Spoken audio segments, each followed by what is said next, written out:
Everyone, welcome to week 5 in the Football Goons Fantasy Football Preview podcast. Week 4 was an absolute explosion of points, so hopefully you were able to benefit from that. Hopefully you were not like me and scored a shade under 200 points and lost by 85. Now, who put up 280 on you? That was me. No, that wasn't you. Oh, dang it. But it's still going to be a no comment from me. So, but he is in this conversation, and it's not Rocco. I gave me and you big props in our weekly Goons Ghost and daily article. Letting everybody know that we scored the proper amount of points that would normally win a game, and yet somehow we just didn't win a game. Yeah. So it's frustrating, but it was nice to see the some offenses come alive. We'll get into some more conversation around that in a little bit. There's a ton of stuff to get to this week, so we're not going to waste too much time, but it is super important that we talk about this right out of the gate. Our guy, Rocco Peaches, went ahead and got himself engaged this weekend. Okay. What noise was that? That was I got hype, man. sounded like Rafiki. I got hype. Listen, I appreciate the shout out. That makes me feel good, but I didn't need that noise from Deal at all. That was my hype noise. Don't give me hype anymore. He gonna do that right when they say, "I now pronounce you husband and wife" at the wedding. Guess I'm not invited. I got canceled. Skip my trip to New York. I can promise you this, speaking of the wedding, should Deal and I both be groomsmen, we should probably not stand us beside each other. Probably don't make us groomsmen. Just 2 weeks ago, we spent an entire wedding as groomsmen up front, just talking to each other the whole time. I'm gonna try and position it where like the four of us can sit as close as possible and talk the entire wedding. I'm sure, including you. I'm sure, yeah, including me. I'm sure Christy's gonna love that. Maybe don't make you a part of it. Yeah, you have actual lines. I'll have it memorized. I'm not worried about it. Okay. Either that or I'll just wing it. No, but we'll rethink it. I mean, let's plan this thing a little bit. Thank you guys. I appreciate it. Maybe we'll upload the video of me getting engaged onto the Football Goons website so our fans can see it or something. Probably not, but just something to look forward to. What? Go on every day and look for it. Yes. Check out the website every day for my engagement video. You never know when it's going to be there, and it's only going to be there for like 3 hours. It's a limited time, limited window. So yeah. By the way, Rocco is in big trouble because his significant other is watching right now. So yikes! Talking about winging it, I don't know if that's a great idea. So. All right. Yikes! So this is fun. I got to go, guys. All right. You see what happened was. Listen, I'll save you here. So now we officially make it 4 for 4 of all marrying up. So congratulations to you, Rocco. We're looking forward to partying with you. So yeah, that's gonna happen for sure. All right, let's talk about who's trending in fantasy football here. So we'll look at some of the names that are either already have been claimed at a higher rate or names that a lot of claims are going in for based on their ownership rate. So we'll jump right into it here to the conversation with Jameis Winston, quarterback of the Tampa Bay Bucks. He will return. However, it won't be for another week as the Bucks are on bye. We'll get into that specifically a little bit later because it was a question that I actually received from somebody I work with that I thought was interesting. But do you trust the offense not to drop off at all? With Jameis coming back, it seemed like they had a rough week last week. It almost felt like we were kind of waiting for the balloon to bust. What are we expecting out of this now that Jameis is back in the equation? I think it's fair to say that we accept similar production, but the crazy thing about this is you were getting from Ryan Fitzpatrick something that you don't get from any quarterback. Like, quarterbacks don't throw for 400 yards and 4 touchdowns every single week. It just doesn't happen. So to expect that you were going to get that from Fitzpatrick is unrealistic, and to expect that you're going to get that from Jameis going forward is a little unrealistic. But I don't think the offense as a whole should really miss that much of a beat and probably be a little bit better because I think that Jameis is going to take care of the football a little bit better than Fitzpatrick has the last couple of weeks. I mean, he had 2 great weeks, but then he had 2 awful weeks. So I see kind of par for the course with what that offense is, but no offense is 400 yards and 4 passing touchdowns every single week. I don't really see any reason it slows down. Jameis threw, we had already talked a few weeks ago. Jameis threw that second half of the season last year was quarterback one. So I think the team around him is better, really, as far as receivers go, as far as skill positions go. I think it's significantly better. Get OJ Howard back healthy again. And I don't see any reason it slows down. And their defense is still bad, so they're going to have to put up points. Yeah, maybe I'm a little jaded here, but I'm specifically looking at the way he ended last season. Not week, the final week of the year specifically, but the last 5 or 6 game stretch, he was completing like 75%. He dominated. Passes. His passer rating was consistently up over 100. There were weeks that he was a 131, 130. He was throwing 2, 3 touchdowns. Wasn't necessarily turning the ball over at the clip that we kind of became accustomed to. So I don't know. Maybe I'm just kind of relying too much on what he did last year, and this is just a totally different situation. But I feel like he's going to be motivated. 16 of 20 in short time last week, so he was a little more efficient. One of his picks was just like a weird, like batted up in the air, right, or off of one of his guys' shoulders ball or whatever. So I don't know. I kind of have high expectations for Jameis. Yeah, I do too. I mean, not a lot to add to what you guys said.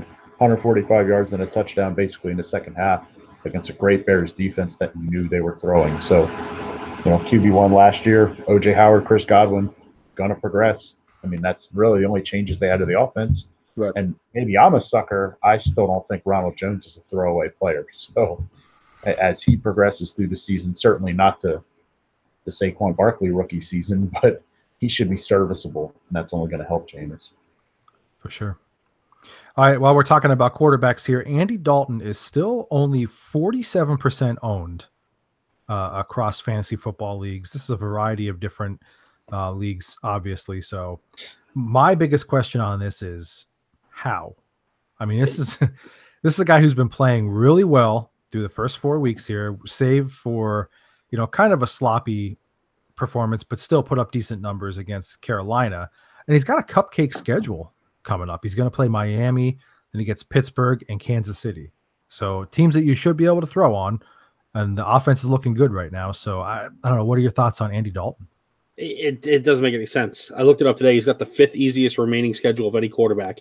He's already averaging 20.5 points per game in standard scoring, which is only 4 points per touchdown. So with those two things, he's right now QB12 overall. So right now he's a QB1, a low-end QB1. I understand what that means if you're in a smaller league with 10 teams or 8 teams. He's not quite there yet. But there's no way that some of these teams that are going through quarterback injuries or anything like that, that Andy Dalton's not an upgrade to you. It just doesn't make sense. Yeah, and I mean, I guess it goes back to this too. Like, what do you expect to be something that you could rely on more? We know Fitzpatrick is no longer going to be a top quarterback because he's not playing anymore. But is Blake Bortles going to continue to outperform him? I mean, do we really know? What could we expect from some of those guys who are unexpectedly near the top?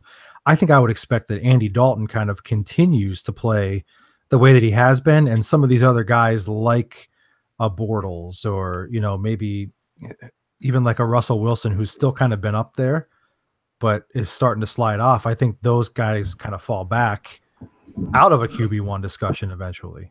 And Andy Dalton continues to be there for me. So I don't know. You said it right. 5th easiest schedule, at least on paper, the rest of the way. So, yeah, I said early on in the season and got a little bit scoffed at that Andy Dalton was going to have 4,400 yards and 35 touchdowns this year. He's still on pace for 4,788 and 44 touchdowns. Will some of that drop off? Maybe, but through 4 weeks, we don't have any reason to assume so. He's been dominating and really playing back to the level where I personally thought he was going to. So I have no problem at all starting Andy Dalton from here on out. Yeah, it's one of those things where, like, you look at the weapons, and there's no reason that with those weapons he should fall off. But we do see periods where Andy Dalton is a top 5 quarterback, and we see periods where Andy Dalton is a bottom 5 quarterback. And there's usually, like, I know we've said this before, Miles is notorious for saying this, there's, like, no in-between with Andy Dalton. You're either the best or the worst. So it's definitely a risk that you take. But right now, he looks like he's worth that risk. The weapons around him, the weapons around him are upping his level of play again to like where it was 2-3 years ago. Yep, and I will openly admit it that I was a huge scoffer with Andy Dalton. I openly scoffed at you, and I could not go and pick him up fast enough. I forgive you. Couldn't go and pick him up fast enough. So, all right, let's talk about Austin Eckler. He's only 41% owned in fantasy right now, but he's got double-digit points in PPR and half PPR formats through the first 4 weeks, and he's coming off of a time period as well at the end of last season where he was a double-digit point guy as well. So it feels like Melvin Gordon is just dominating right now because he's putting up so many points, but Eckler's getting his too. So is Eckler a guy that you could pick up and consider as a start in a flex? Yeah. I mean, it's time to stop ignoring the name Austin Eckler. We actually brought him up in the past on this podcast saying, I don't even know who Melvin Gordon's backup is. And we looked it up on air and found out it was Austin Eckler and laughed. Those days are over. There's no reason at all. This isn't an Atlanta situation or New Orleans from last year, and maybe this year we'll see. But you South, you own Melvin Gordon and are weekly frustrated when Eckler scores. But then you look, and Melvin Gordon still has 28 points. Right, like these guys both now have standalone value. Eckler needs to be owned. Here's my favorite part about this. Right now, Austin Eckler is running back 14 overall and half-point PPR. You know who he's tied with? David Johnson. We're not talking about getting rid of David Johnson and removing him from flex purposes. You know what I mean? We're starting David Johnson as RB1 or RB2 every single week. So, I mean, if he's playing on par with the points that Eckler is giving you, then Eckler has to be at least a flex play for you every week. Yeah, and I think 4 weeks, this month is kind of the time to start buying into stuff a little bit more frequently. It's the huge week 1 or even 2 weeks where it's like, wow, and I'm pump the brakes. The 4 weeks is a trend. And going back to last year, as you said, it's even a longer trend. They're featuring both of these guys, and it's working. He looks good while he's out there. Yeah, it's not like a either or, and you just have to cash in that week on which one you're hitting. They're both putting up numbers every single week. And not only are they featuring him, they're not playing him just when Melvin's tired. They're putting him in on purpose with a set package of plays. So he's worth starting. Yeah. I was going to say, in case you're worried, Melvin Gordon is currently RB3 overall. Yeah. So they're doing just fine. Yeah, the output of this offense is something that you can depend on, something that you can trust in. Both of them are actively involved in the passing game. It seems like everybody wondered, where's that Hunter Henry kind of volume going to go? And it's to the backs to this point. So there's been plenty to share.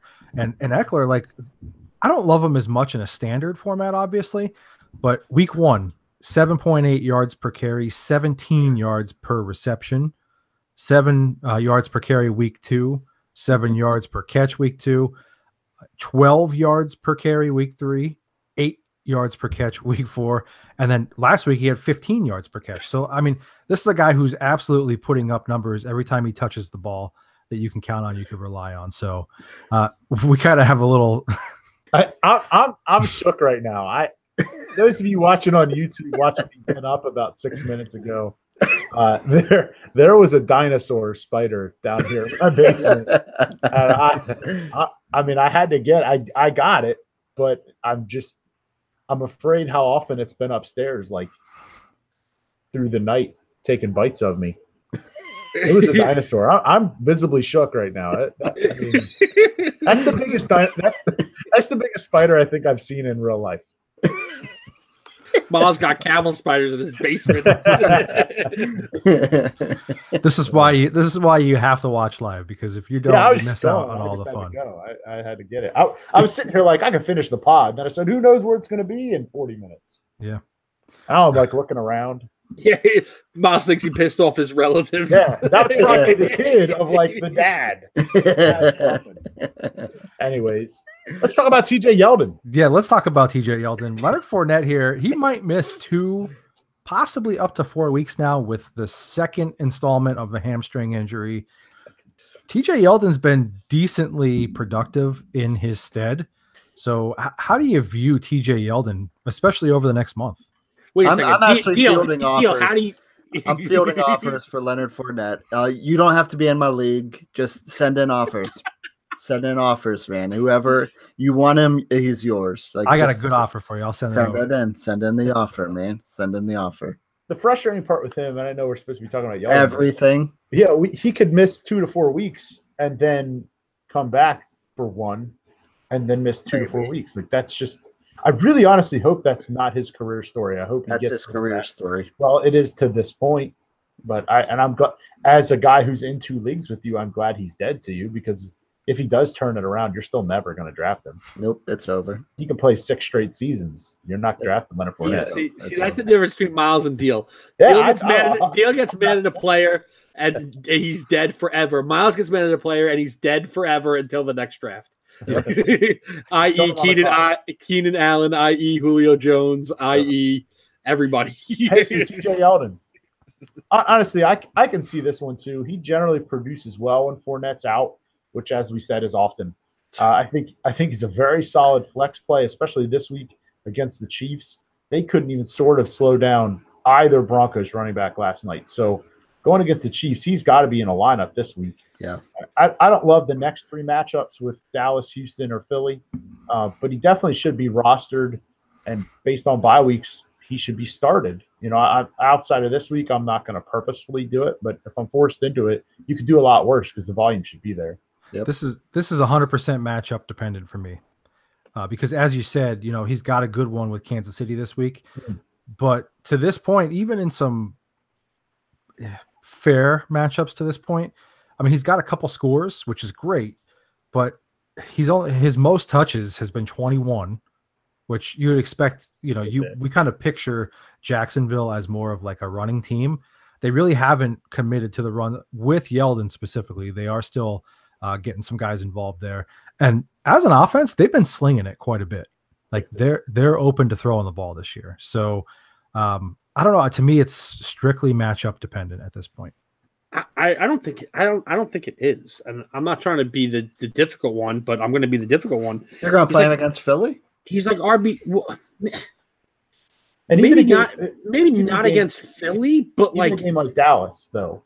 The reason I like him in Kansas City is partially because they're terrible against running backs, but that's a shootout. That's a high-scoring game, and Yeldon will get involved in the pass game too. Like that Dallas-Jacksonville game could be 13-10 very easily. That's bowling shoe ugly.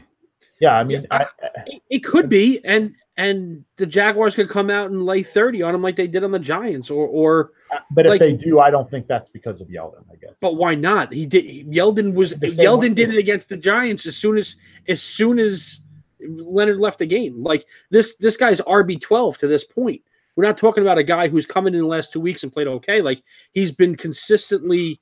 I mean, he's had 2 average games against New England, Tennessee, and 2 great games against the Giants and the Jets. And the Giants, he did it in a half. He had a great game against the Jets, and I understand it was only a half against the Giants, but it's 69 yards and a score. You take that score away, which I know you can't because it happened, but like that's a really touchdown dependent game.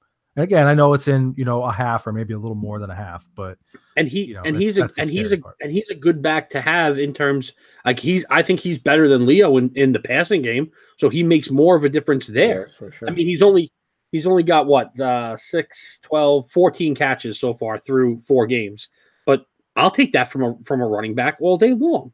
Especially I don't know. When he wasn't the feature back. Yeah, exactly. I mean, listen, matchup. Do I want to play him against the Eagles, who are number 1 run defense? Probably not, but I'll play him against the Cowboys. I don't have a problem with that at all. I hope I play you that week. Okay, fine. All right, Quincy Enunwa. I'll get into some wide receivers here. We talked about Quincy earlier. He probably dropped off, you know, after his big week 1. Some teams probably cut him or, you know, we're looking to move him, whatever. But he's 16th right now in overall wide receiver targets and 9th in target share amongst wide receivers.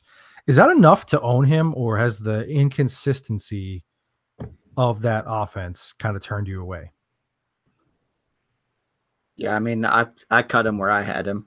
I think there are better options right now. There are better options on your waiver wire. I'd be willing to bet. I have a hard time, especially when all we talk about is volume being king. And I understand that there's better volume than others, but I said it 3 weeks ago when we first brought this guy up. And Deal, you disagree with me because history was on your side, and I'll agree with you that history was on your side. But what I said 3 weeks ago is exactly what Quincy's gone out and done. He's getting 8 targets a game. That's what he's averaging right now. He's getting 5. Get less than 8.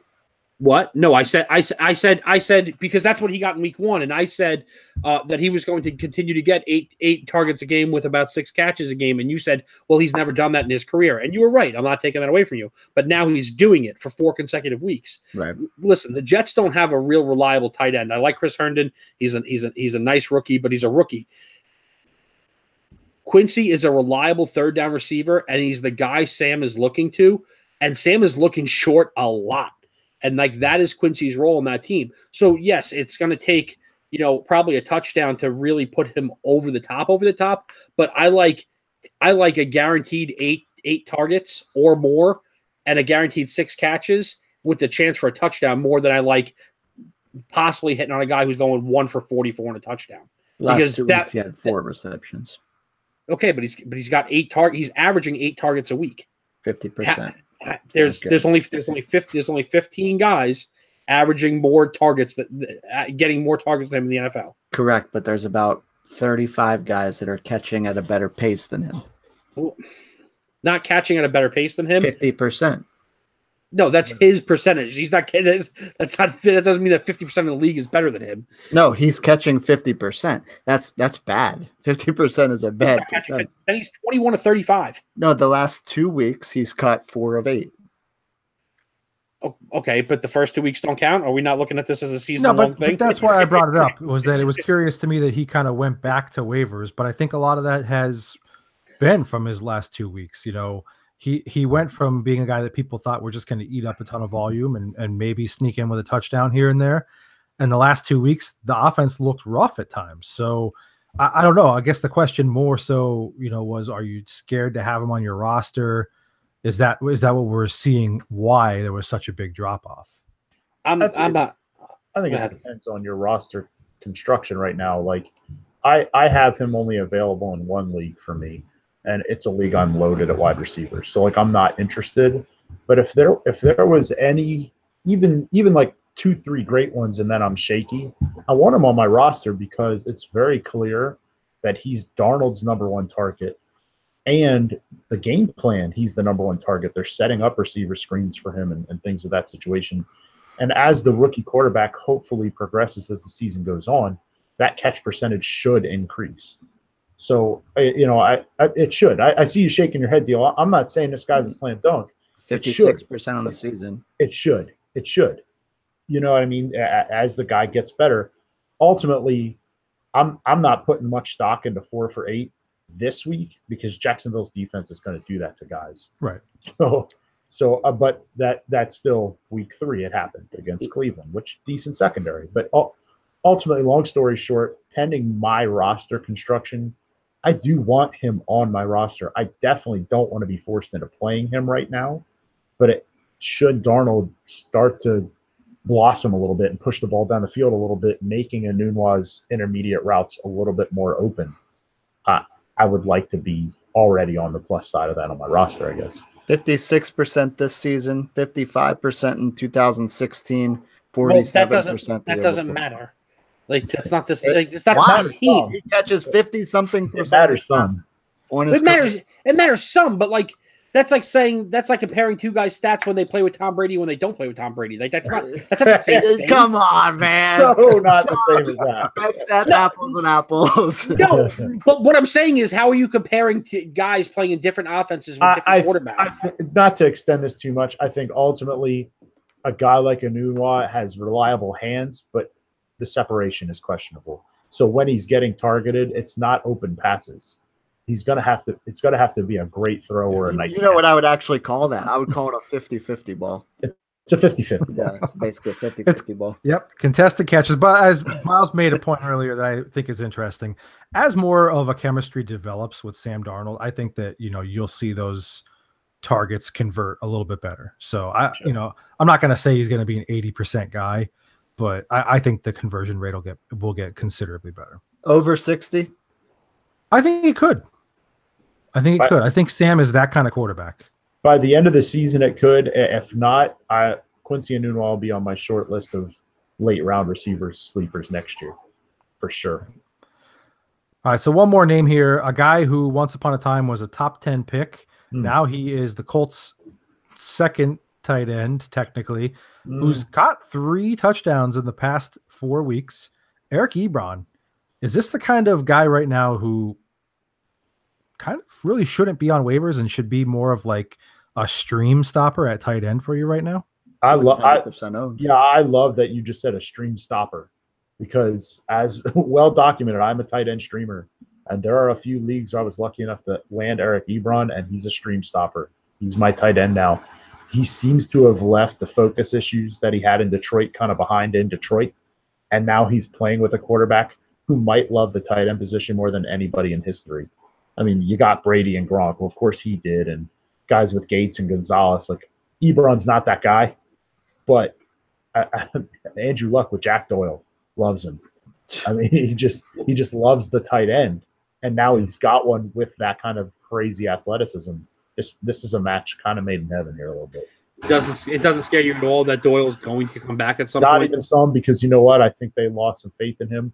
He lost them a football game this year, and now Ebron has taken the job and run with it. Better tight end. I mean, they're going to run 2 tight ends. They've done it historically a ton. There's a reason they drafted Kobe Fleener and Dwayne Allen in the same draft. It's like, hey, this is what we want to be. Now, Frank Reich is a different offense, but he's coming from Philadelphia. Last year, Zach Ertz, Trey Burton, Brent Selleck, all playing in games.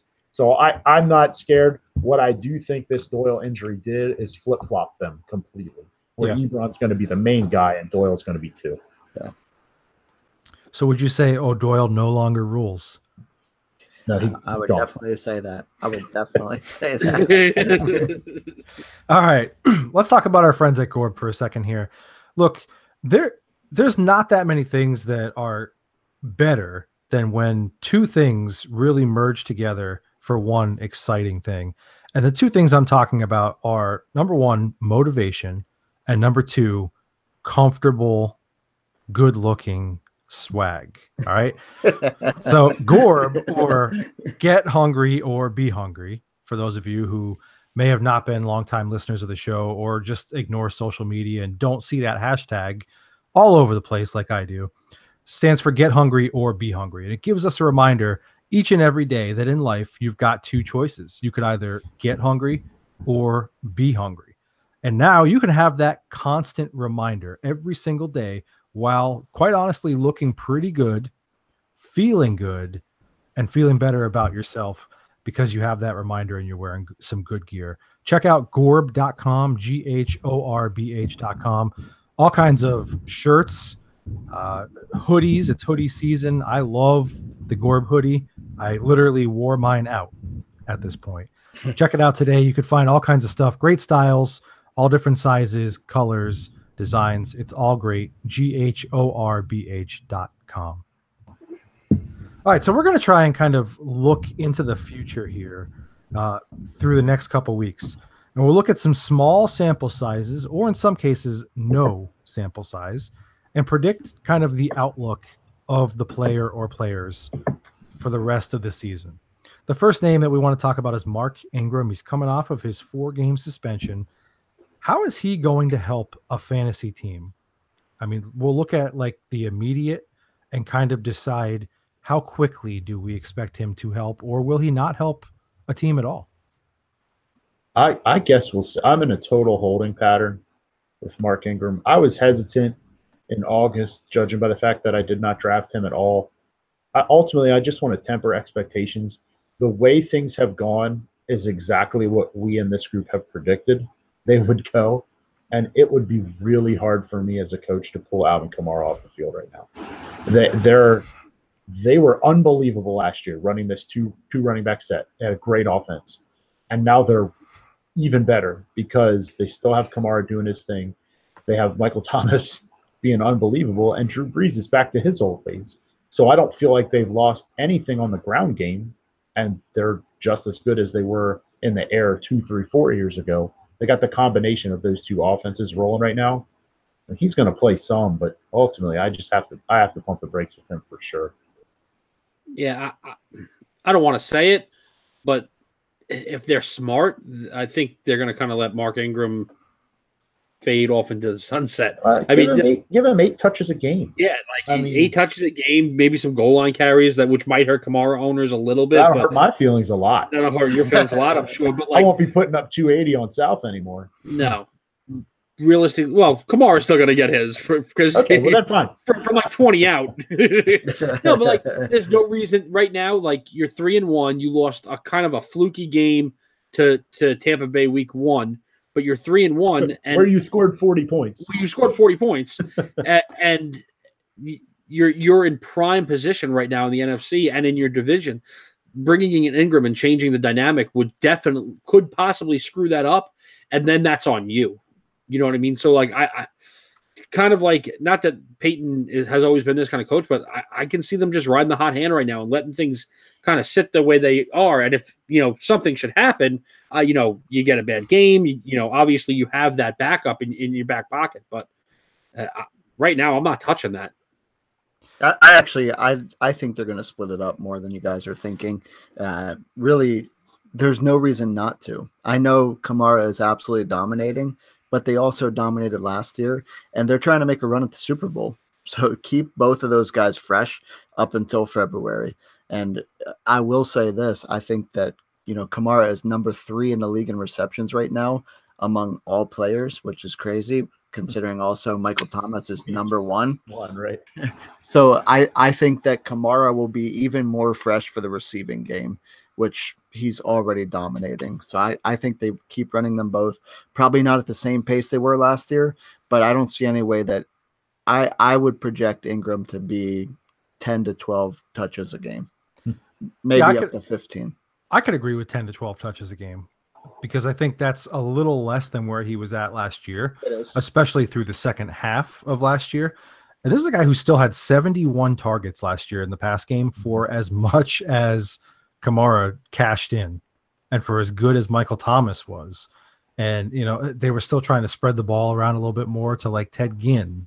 So,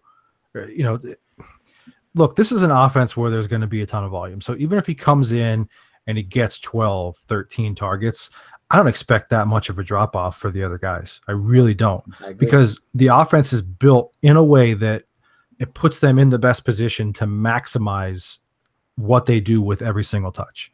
So that's why I don't believe in a regression or anything like that. It's 100% the design of the offense that I believe in. I'll clarify too. I don't think Kamara's season would maybe comes back a little bit. I don't think he's going to play at this pace because nobody ever has. I don't think he's going to go back worse than he was last year, but I do think that Ingram does have standalone value. Yeah, it's kind of ultimately what we talked about all summer of, why South projected Alvin Kamara to be RB1 is now that Ingram's back, he can absolutely do exactly what he did last year with Ingram in the last 12 games once Adrian Peterson was dealt. And he'll finish RB1 because the 4 weeks were dominant. Here's a question off the cuff.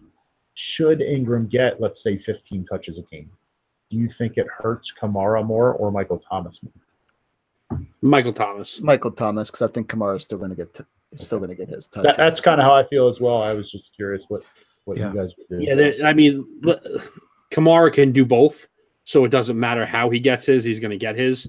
Michael Thomas can only do one. So if you're running 10 to 12 more times per game, it means you're probably passing a couple times less per game, which means targets away from Thomas for sure. There are NFL teams who have targeted their running backs in the passing game less over the last 3 seasons than the Saints have over the last 20 games. It's crazy. So it's just a part of who they are. The volume is going to be there. So, especially if you play in a PPR, half PPR, it's a bonanza with the receptions right now. So you had asked who I think it will hurt. this week was an anomaly with the 4 targets, 4 receptions, but I don't see any way that Michael Thomas, unless they're just getting crushed in a game, sees 17 targets again the rest of the season in a game. All right, Julian Edelman is also going to return from suspension. Is Julian Edelman a guy who's going to help your fantasy team at this point? Like he's been very, very injured, the last couple seasons here. So, but he does have a good rapport with Tom Brady. So how do you expect him to contribute? PPR gold, right? Yeah. Yep. Isn't that what they say? I took the question and I twisted it a little bit. How will he help a fantasy team? I think he helps Gronk and Josh Gordon owners more than he helps Julian Edelman owners. Just the ability to have that extra guy that you're really worried about underneath is going to open things up for Gronk up the seam and Josh Gordon on the outside. Edelman is what he is. He's a startable player on bye weeks and things of that nature, but he's almost every season of his career been held back by his touchdown numbers.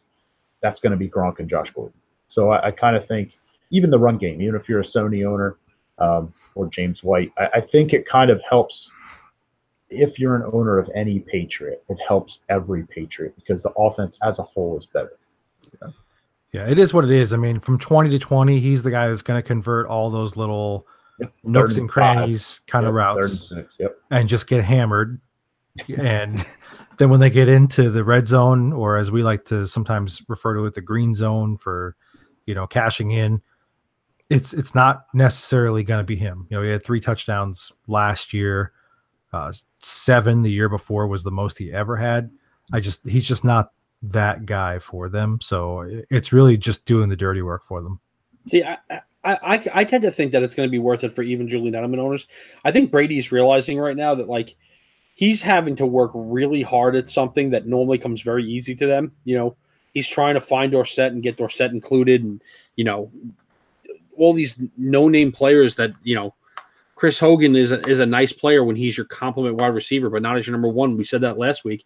And I think once Edelman gets back on the field and he has – because that rapport does make the world of difference.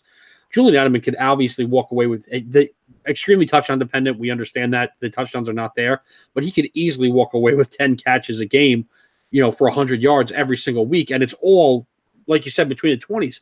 I'm not shying away from that because I'll take those 15 points. And then on the weeks where he does score, it's like a bonus. Right. All right, Dummy, unmute yourself there, and let's get to the next conversation topic here. Nick Chubb has made the most of the little bit of opportunities that he's gotten so far this season. Is he eventually the guy in Cleveland? And do you expect that to kind of be sooner rather than later? And then as an addendum to that, is Duke Johnson kind of a droppable guy at this point? I'll say yes to the Duke Johnson part. I think he's kind of an afterthought for Cleveland as a whole.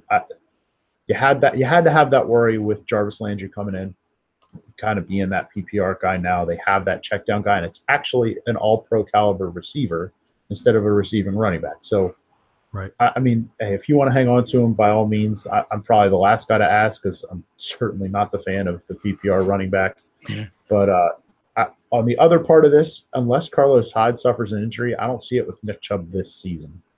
I mean, I'm picking him up in a league or two just in case because he's now showing, he struggled through the preseason, and he's now showing that explosiveness. Deal said earlier, we were talking on text, he's not going to have 3 for 105. That's not exactly a sustainable average going forward, but he is showing the ability to hit a hole, and then he's always had the ability to break into a huge play. But Hyde looks awesome as well. It's not like Hyde is plotting and we're just waiting for the takeover. That's not at all what's happening here. This isn't Jamal Williams and Aaron Jones. Carlos Hyde looks great. So I think Chubb's going to come spell him every once in a while. If you have the ability on your bench, your team's kind of loaded, and you have the depth to pick him up, then pick him up. Because if Hyde does go down, which isn't out of the question by any means with his career, then you're going to be glad you have Nick Chubb already. Yeah, right now this is like a 70-30 split. if it's even that high. Yeah, it's not even that high. It's not even that high. I don't think it's probably closer to 80-20. So there's no reason to like really get hype up about Nick Chubb. But I do agree with Miles that Duke Johnson is kind of the odd man out here because Chubb is proving his worth when he's in, and Baker, more so than Tyrod Taylor, is going to push the ball downfield more. It's just what he does. I mean, listen, the Browns quarterbacks have been atrocious for the last couple of years, which is why Duke Johnson has been so good because nobody's open downfield. All right, just dump it off to the running back, and it's got him a lot of points and fantasy value the last couple of years. But with Baker in there, you saw it as soon as he came in the first half of the Jets, and even last week, he turned the ball over a lot, but he's trying to push the ball down the field. He's trying to get the ball to these weapons in Antonio Callaway and Jarvis Landry and Njoku, and it's not 5-yard outs. You know what I mean? So Duke Johnson's role is diminishing by the second here.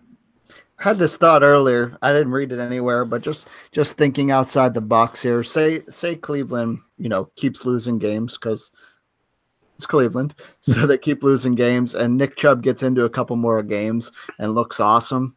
Do you think there's any chance they try to move on? They try to trade for Carlos Hideaway this season? Yeah.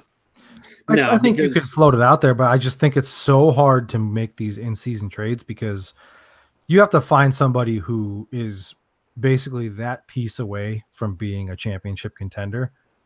And I just feel like many teams there right now, though. Yeah, but then it comes back to this: who's willing to move that potential, draft pick or other player value for maybe a rental? You don't know what you're going to get long term out of a guy. He's on a 3-year contract, so you pick that up. Right, but it's a guy who's had some injury history, so there's risk, is I guess what I'm getting at. So it's just so hard to find what's the true value that I don't know. I always say that the chance of an in-season trade is pretty low just based on that. I think it's low because, and I don't want to give the Browns more credit than they're due at this point, but like it's still kind of an open division. Like I don't think it's a runaway at this point. The Steelers are suffering big time, and the Ravens and the Bengals have looked good to this point, but have also looked beatable. You know what I mean? So I think by the time we get to the point where the Browns are truly out of it, that it's going to be, and they start turning to Chubb and trusting him. I think by that point it's too late. So that's why I don't think it happens. Okay. Well, just last person we want to talk about here. Demaryius Thomas has been a disappointment so far. Has not gone over 63 yards receiving through the first 4 games at any point. Is the emergence of Courtland Sutton and then the next level relationship with Emmanuel Sanders and his quarterback right now kind of been a signal of the downturn for Demaryius Thomas in Denver? I think it does, yes, in Denver. I think he's still such a good player. I mean, ultimately, is he still a disappointment if they connect on that little 25-yard wheel route that would have won the game last night? I mean, you can call it an overthrow. You can call it he slowed down in his route, whatever it is. If he adds 25 yards on a touchdown catch to his game last night, you're pretty happy you had him for about 12 points. So I don't know. I think ultimately Sutton is going to be an issue. He's a really good player. They seem to really want to get him involved. Last night was the first Denver game I've watched start to finish, and they want him involved in the game. They want to get him the ball. I think Demaryius this year is in for a receiver 3. However, I will say, I know this doesn't help people who drafted him in August. I think a different team's going to get a really productive receiver next year out of Demaryius Thomas. Yeah, that's my biggest thing right now is it just doesn't feel like he fits into the game plan, what they want to do. So, I'm not sure I understand completely what that game plan is either when it comes to passing the ball. I realize what you have with Emmanuel Sanders is a little bit more of a big play, get a guy in space, kind of player. But then also, like, they don't really have an extremely efficient tight end at this point. Courtland Sutton is still a question mark, and they're kind of mixing between 2 pretty productive backs. So, like, I don't know. It just feels like everything is a question mark. It feels like they're kind of waiting for guys to take ownership of that offense. So it just feels like they're kind of phasing Demaryius Thomas out. All right, let's talk about some initial reactions and some fantasy trends here. We'll go through these a little bit quicker just due to time here, but it is important stuff that we want to cover. Should we expect more of the big weeks like we just had last week from Andrew Luck moving forward? Is it okay to kind of put some of our worries behind, or do you want to see a little bit more? And the reason why I kind of bring this up is because we kind of figured that it was going to take a little bit of time to get back into the groove. But also, we kind of saw that with offenses overall in the league with such limited playing time in the preseason. So, maybe this is a good time, as Miles said earlier, to start gauging and believing what we're seeing. I think with Luck, it was inevitable that not inevitable. I mean, obviously we all hold our breath, but like we knew that like once he was back on the field and once he started to get comfortable again, that we would get back to this point. Like we know what he's capable of. So yeah, I'm expecting similar production going forward and probably even getting better because he's going to get more chemistry and more development with these young players around him. And there's no reason to expect him to drop off. He's still one of the most talented quarterbacks to play in the National Football League right now. I've said for weeks to you guys and even on air that I thought they were throttling him. I thought that they were just pacing him. And I know he had 52, 53 attempts week 1, but those were 53, probably 50 safe attempts. So I think that they're finally unleashing him, finally trusting his strength, trusting his ability. And yeah, are you going to get a lot of 464 and 4 touchdowns? Probably not. But you're going to get a lot more good play and a lot more top 6, 7 play out of him.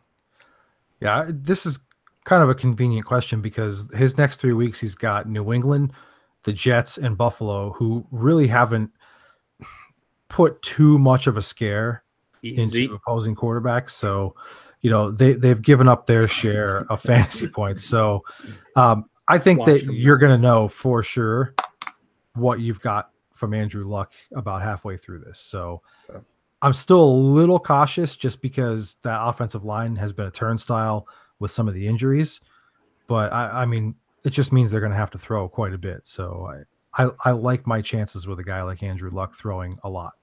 Yeah. All right. Which fantasy back has been most disappointing to you to this point? Leonard Fournette. Leonard Fournette is not an option just due to injury. Dalvin Cook, Kenyon Drake, or Derrick Henry? That's 3 great cases to be made there for disappointment. Yeah. I think ultimately I would go Kenyon Drake. Even though Cook was definitely the most expensive guy on draft day, I still have some hope for him to turn it around this year when he gets fully healthy. I think we all bought in, not we all, but a lot of people bought into Adam Gase saying, I want to get this guy 400 touches this year. And Adam Gase seems to forget he's in charge of the touches because you're giving them out, man. Yeah, I mean, he's a very, very, very clear number 2 role behind a 35-year-old running back. Like we all love Frank Gore, but I mean, you have Kenyon Drake. You got to see what he's got for you there. So, I mean, I think Henry drafters should have been wary with Dion Lewis in the fold anyhow. Cook, I think, will turn around, like I said, when he's fully healthy. But I'm terrified that Drake is like a 5-touch-a-game guy somehow. Yeah. Well, I really hope I'm wrong. I really hope I'm wrong. What's really sad is that every time that Drake's not a 5-touch-a-game guy, he's awesome. Yeah. Like it doesn't make any sense. My answer here is Cook, just because you did spend that draft capital on him. We expected more of him, so the letdown seems greater because the fall from grace has been so far. Yes, all 3 of these guys have time to turn it around. We're talking like it's dire straits right now. We're week 4. There's a lot of football left this year, but yeah, for as of right now, it's Cook because of how far the fall was. Yeah, I agree with Cook. Kenyon Drake has been disappointing. Derrick Henry is a close second for me. Drake's actually 3rd because of his draft value, because you drafted him pretty late. Dalvin Cook, a lot of guys draft him in the 2nd round, so he's been a big disappointment, but I do think he's most likely to bounce back out of the 3. Imagine trading Odell Beckham Jr. for Kenyon Drake straight up. I can't even bring myself to imagine a place where I would do that. So the Bears have been tough to peg so far. Do you think last week was mostly matchup-based output, or do you think maybe Trubisky is starting to get a little more comfortable and kind of turning that corner? And in addition to that question, what does it mean for frustrated Jordan Howard owners? This might be weird, but I'm not concerned at all as a Jordan Howard owner. Let me share my theory of what happened on Sunday. I think the Bears realized they've got a shot at something here. In spite of the fact that Mitchell Trubisky's really held them back the first 3 games, they were still 2-1. And I think that Matt Nagy and his staff saw a juicy matchup against the Bucs. They saw an opportunity. They put together a great game plan. And then it worked. And they just said, let's just keep chucking it and build this guy's confidence up so that when the games get more challenging, he's not going to mess it up. So there's no other reason in a 48-10, if I'm not mistaken, game that Jordan Howard got 2.5 fantasy points. I just think it was a great opportunity for his staff to build Trubisky's confidence, and they took advantage of it. And if so, like, frustrating for a Jordan Howard owner week 4, but kudos to them. That's a great idea, because now going forward, you've got both phases. I absolutely do not expect Jordan Howard to be as ineffective as he was ever again this season. See, I was at a celebratory lunch brunch on Sunday, and I was like, yo, the Bears are up 35-0. Oh, my God, Jordan Howard is having a field day. And then he had 2 points for the game. And then I was miserable. And Jordan Howard is like this close to being Leonard Fournette and Deal to me, or Julio Jones for Miles. And like, I put my neck out for Joe Ho in like every league, and that's just such a letdown. And my problem is, Miles, that the only reason I'll disagree with you is because he's not. We've said it 1,000 times. He's low ceiling, high floor. Like, he's not a breakaway back. He's not going to get you high numbers to begin with. So if this starts to become a trend where they're going to start throwing touchdowns, listen, I know 6 touchdowns every week is not going to happen. I get it. But like, if they're going to start throwing the ball more and using the weapons that we thought they were, I feel like Jordan Howard's going to peak out at like 70 yards every week. Like, if you really feel that way, I've got some bench players. I'll trade straight up for him. No, I'm not trading him straight up. No, I really honestly believe what I said. I think it's kind of a conspiracy theory, but ultimately, you know, one of the fun / I hate fantasy football parts of fantasy football is it's devastating to lose like a single week. Yep. It's horrible. And the player that you choose to point your finger at is the worst player in the league. And that's Jordan Howard for you this week. And I get it. But ultimately, what I would say is, to everybody upset with Jordan Howard, Deal and I have him in our combo league, and we lost. He will, not this week because they're on bye. He's going to start week 6, guaranteed. So I think it was one game where they just said, hey, let's let Mitch roll here. Let's let him build his confidence. We can make a playoff push. We know Jordan Howard can play. Yeah. Yeah, the one scary thing for me that is worth monitoring, his last 3 weeks, his yards per attempt, 2.5, 2.5, 2.2. So the sledding was a little rough. And, I mean, he did get a decent volume of carries. You know, he did have 24 carries in one of those games. So it's worth monitoring. But, again, I think they'll kind of refocus things after the bye here, you know, kind of get themselves a little bit smoother into a more traditional game plan for him. So, not to keep pushing my narrative, ultimately it helps Jordan Howard that we've put, quote unquote, Mitchell Trubisky can shred you on tape. Like, it's a thing now, and it's not a trend, but you have to respect the fact that he can come out and shred you if all you do is sell out to stop Jordan Howard. Good Mitchell Trubisky is only going to help Jordan Howard. It has to. I hope you're right. I do too, because you're going to trade him to me in the next couple of days. You just why don't we just trade Leonard Fournette and Jordan Howard? Sounds like a plan. Jags are your favorite team, so it's true. All right, which young wide receiver do you expect to be more dependable moving forward? Calvin Ridley in a high-powered offense, you know, with some more weapons in it, or Corey Davis as kind of the guy in the passing attack in Tennessee with a little less fanfare, and I say that nicely. I hate Corey Davis. For now. One career game of 13 receiving yards. I hate him. Ultimately, he's my answer, though. I'd trust Corey Davis a little bit more. I just think I don't know. For years, it feels like I'm saying the other guy in Atlanta's touchdown production can't keep up, right? They've got to get Julio a touchdown. And then Ridley's the best one that they had. And Ridley's gonna catch 28 touchdowns this year. No, I just think the production's gonna dip. And I think Tennessee's got a decent offense. Certainly not in Atlanta's caliber, but they also have nowhere near the spread it around mentality that Atlanta has. So if Tennessee's gonna push the ball down the field like they just showed against Philadelphia, if that's going to be a part of the game plan going forward, that's right up Corey Davis' alley. That's why you took him 5th overall. Yeah, I was going to say the draft pedigree is there for Davis. Not that it's not there for Ridley, but like let's not forget that the guy scored his first NFL regular season touchdown last week. Like it's not like he's been lighting it up, to this point. And I would probably trust him over Ridley too. But let's temper expectations. Yeah, no. I'm not going nuts with him. The question was Davis or Ridley, and I'd pick Davis. The question wasn't Davis or Julio. Like I'm still taking Davis because it's 1-0. But I would take him over Ridley going forward. I would actually take Ridley.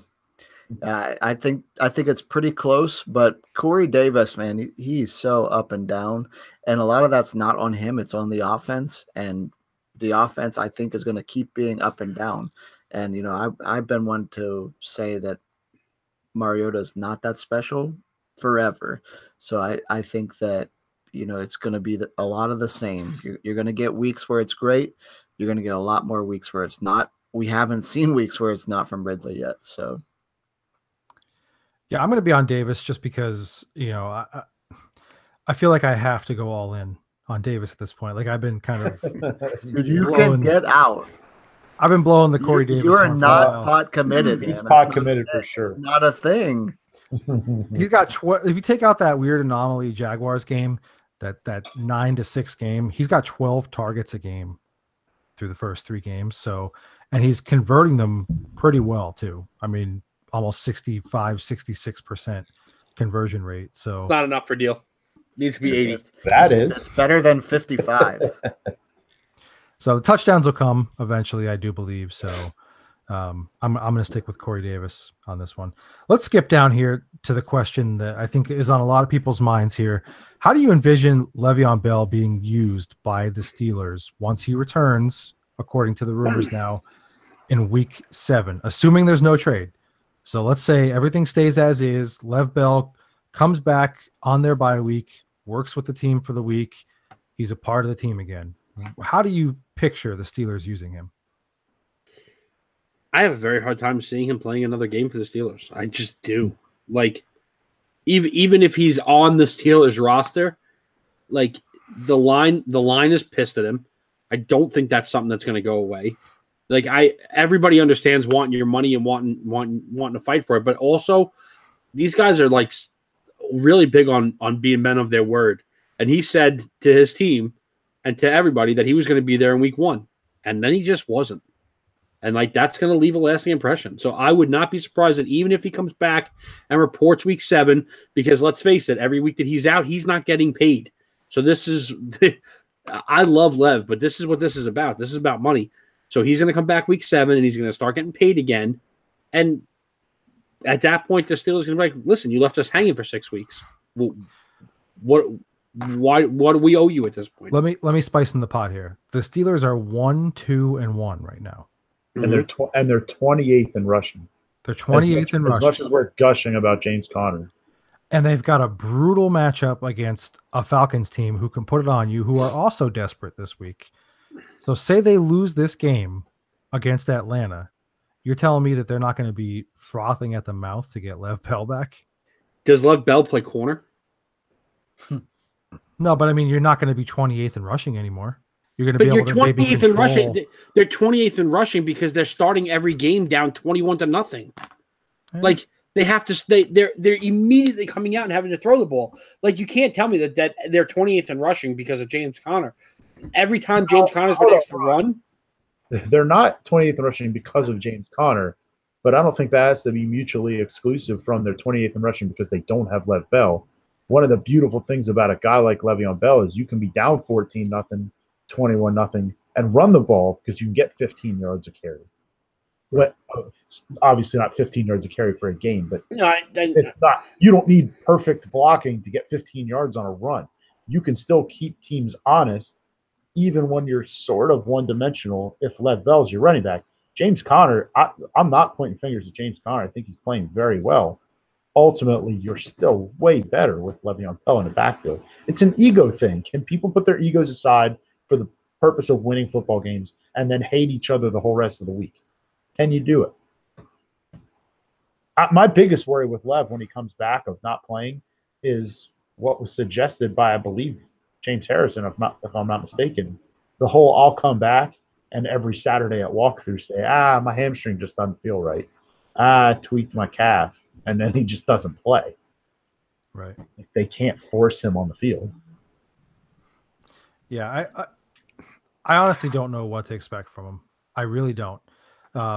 This is one of the toughest fantasy decisions that we've probably ever seen, because if you own him, you can't be that guy who just unloads him for next to nothing just for the safety of not having him, just in case he does come back and slide back into his normal routine.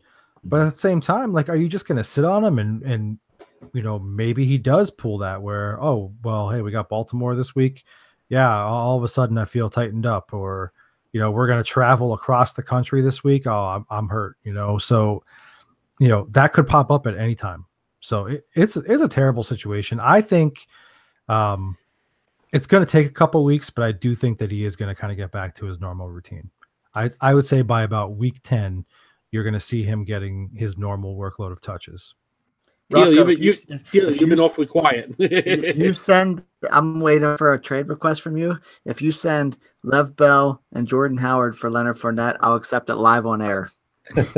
Okay.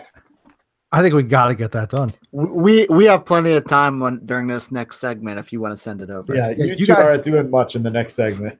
You guys won't be busy because it is time to talk survivor picks. As you know, Deal, Rocco were eliminated early on. Now, how early? As early as you can. Okay. So like week one. In some instances, like early 1 o'clock slate. So, however, Miles and I are still alive. Miles has used the Rams, the Ravens, the Chiefs, and the Patriots to date. I have used the Jaguars, the Rams, the Bears, and the Packers. Both still alive, can no longer use those two teams. Miles, who are you going with? Yeah, I think ultimately the both of us are going to have to start taking some chances. Maybe not this week or next, but eventually. I mean, you read through those teams. I've got some good teams used up already. I mean, I'm already out of undefeated teams. So eventually you're going to have to take some chances. I don't believe week 5 is that time yet. I know a lot of the general public is going to take the Titans over the Bills, and I won't be surprised if that's where you go. I thought about it. Honestly, I'm a little nervous of a letdown. They've come off gigantic back-to-back wins of the Jags and the Eagles. It'd be very easy to pull a Minnesota and overlook Buffalo. So I am not going with Tennessee. This week I landed on the Cincinnati Bengals hosting the Miami Dolphins. I think Miami's crash back to earth continues, and the red rifle hot Cincinnati Bengals offense torches them the same way the Pats just were last week. I'm going to keep riding my anti-Dolphins bandwagon here. Go get me number 5, Cincy. All right. Well, I did think about the Titans for a minute, but I thought, that's definitely a way to kind of go down in flames here. I did think about the Bengals for a minute, but ultimately, I just feel like right now, week 5, like I'm still not willing to take too much of a chance here. It seems a little bit like chalk, although it's always been a tough matchup, to go there and get it done. But I got to go with the Rams. I'm sorry, I can't go with the Rams. I just caught myself there. Yeah, I wouldn't. Yeah, I'm looking at the sheet. Ain't gonna be no cheating here. Nope, I actually caught myself talking about it. I said I wanted to go with the Rams. I could not go with the Rams. So with that in mind, I have the Saints this week on Monday Night Football against the Redskins. I don't love it, but I just feel like this is one of the better matchups. I wanted to go Bengals initially, but I just still can't trust it for some reason. I just don't feel like the Redskins are going to be able to score with the Saints ultimately, and I think the Saints will get it done. Rocco's laughing up a storm. I don't know what's going on. He sent a trade offer. I'm sure it's ridiculous. Oh boy. All right. Well, listen, that's going to do it for this week's edition of the show. We want to wish everybody good luck in week 5 of your seasons here, whether you're playing season long or best ball or daily fantasy. Good luck in whatever you're doing here. Be sure to keep up with us though all week long over at footballgoons.com. Tomorrow we will have our Goons, Ghost, and Daily Fantasy Value picks for week 5 up on the website. You'll get each of us will present a case for one player in each of those categories. It's absolutely free. There's no annoying banner ads. There's no pop-up autoplay videos or anything. You're just getting an easy to read article on a nice website, no strings attached. Check it out. Thursday morning, we'll have our updated week 5 fantasy rankings for this week. So you can check those out as well.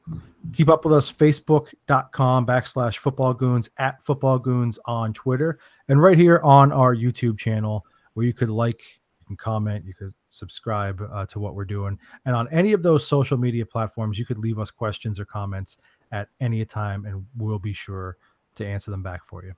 Until next time, we'll catch you next week.